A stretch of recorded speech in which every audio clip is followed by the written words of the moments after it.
ముకుంద చాలా బాధపడుతూ అయితే తనకు పుట్టిన బిడ్డని అయితే కృష్ణకు ఇచ్చేస్తూ ఉంటుంది. అది చూసిన కృష్ణ అయితే, "వద్దు ముకుంద, ఈ పాపను నువ్వే ఉంచుకో. ఎందుకంటే నీ కడుపులో పుట్టింది కదా! ఈ పాప మా బిడ్డే అయ్యి ఉండవచ్చు. కానీ ఈ పాప నీ కడుపులో పుట్టింది. నీ ప్రేమను ఎలాగో నీకు ఇవ్వలేకపోయాను. ఈ బిడ్డనైనా నీకు ఇచ్చేద్దాం అనుకుంటున్నాను. అందుకే ఈ బిడ్డను నువ్వే ఉంచుకో ముకుంద.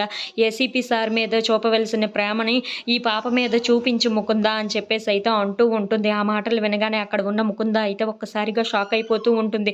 ఏంటి కృష్ణ ఇలా అంటుంది అని చెప్పేసి అయితే అనుకుంటూ ఉంటుంది. ఇంతలో అక్కడ ఉన్న ముకుందాన్ని చూసి, "అవును ముకుంద, నేను నిజమే చెప్తున్నాను. ఈ పాపని నువ్వే తీసుకొని నువ్వే పెంచుకో" అని చెప్పేసి అయితే అంటూ ఉంటుంది. ఆ మాటలు వినగానే అక్కడ ఉన్న ముకుంద అయితే ఆదర్శ్ వైపు చూస్తూ ఉంటుంది. ఇంతలో అక్కడ ఉన్న ఆదర్శ్ కూడా, "తీసుకో ముకుంద" అని చెప్పేసి అయితే అంటూ ఉంటాడు.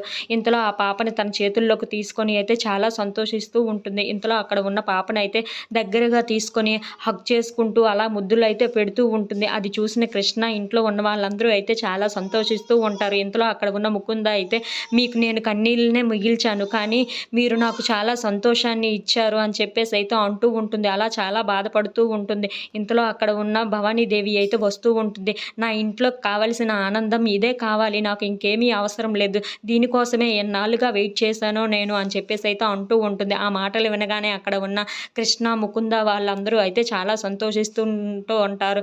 ఇంతలో అక్కడ ఉన్న పిల్లలిద్దరిని అయితే భవానీదేవి చేతుల్లోకి తీసుకొని, "ఎంత ముద్దుగా ఉన్నారు నా మనవరాళ్ళు" అని చెప్పేసి అయితే అనుకుంటూ వాళ్ళిద్దరికీ అయితే ముద్దులు పెట్టేస్తూ ఉంటుంది. అది చూసిన ఆదర్శ్, కృష్ణ, మురారి వాళ్ళు అయితే చాలా సంతోషిస్తూ ఉంటారు. ఇంతలో అక్కడ ఉన్న భవానీదేవి అయితే, "నా పిల్లలు ఎంత బాగున్నారు" అని చెప్పేసి అయితే అనుకుంటూ ఉంటుంది. అలా ఈ సీరియల్‌కైతే శుభం కార్డు అయితే పడుతూ ఉంటుంది. If you like this video, please like, share and subscribe friends.